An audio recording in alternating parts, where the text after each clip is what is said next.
বলে, যাতে ওই মানিক ভট্টাচার্যরা সুবিনেশরা যাতে 2 নম্বরই নিয়োগ দিতে পারে, এই মানিকটাকে ক্ষমতায় বসিয়েছে 2 নম্বরই করার জন্য।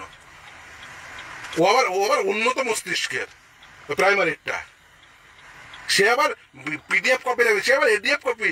সে আবার প্রথমে বলতো, মানে আমি যদি রায়গুলো পরপর দেখাই কলকাতা হাইকোর্টের এই West Bengal board of primary এডুকেশনের স্ট্যান্ড, কান লাল হয়ে যাবে।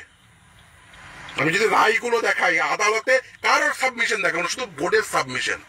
বোর্ড এসে যখনই আমরা বলতাম merit list with breakage of marks দেয়নি, না আইন তো নেই বাবা, একদম কচি শিশু, আইন নেই।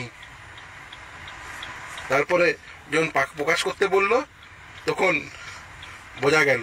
এখনো পর্যন্ত, এখনো দেখবেন এসে মাঝে মাঝে বলবে আমরা প্যানেল প্রকাশ করে দিয়েছি।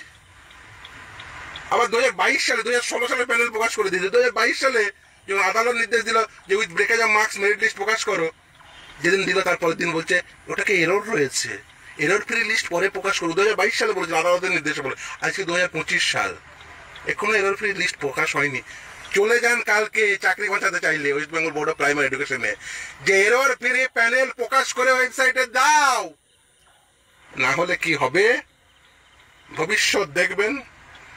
এসএসসির পরিণতি পেলেন, ভবিষ্যৎ দেখবেন। এরর ফ্রি প্যানেল চেয়ে নিন, নিজের ওএমআর নিজে বুঝে নিন, একেবারে মিরর ইমেজ বুঝে নিন। না বুঝে নিলে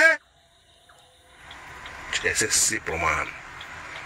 প্রাইমারিদের বলছি, প্যানেল এরর ফ্রি প্যানেল 16-20 বুঝে নিন, নিজের ওএমআর মিরর ইমেজ বুঝে নিন। যেখানে জমা আছে, যার বাড়িতে রয়েছে, যার পেটে রয়েছে, মুখে হাত ভরে তার পেট থেকে বের করুন,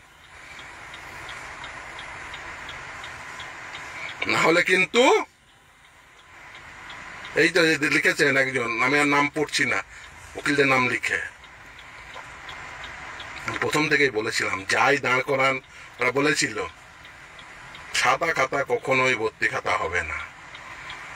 ফলে এসএসসি গেছে, আগামী দিনে panel with breakage of marks প্রকাশ না করলে সঙ্গে সঙ্গে সেখানে সেই ঘেরাও করে ফেলুন, সেই যে নিয়োগকারী সংস্থা ঘেরাও করে ফেলুন, যে না হলে আমাদের সেম পরিণতি হবে, ছাড়বো না যতক্ষণ উইথ ব্রেকেজ অফ না, যতক্ষণ ওএমআর শিট আপলোড না করছে, যতক্ষণ আমার ওএমআর আমাকে বুঝিয়ে দাও, 20 বছর সংরক্ষণ করে রাখো, ছাড়বেন না। না আর যদি ছেড়ে দেন তাহলে আপনাকেও ছাড়তে হবে।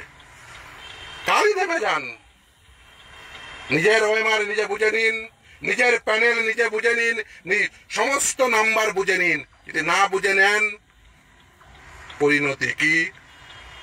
এসএসসির মামলার উদাহরণ রয়েছে।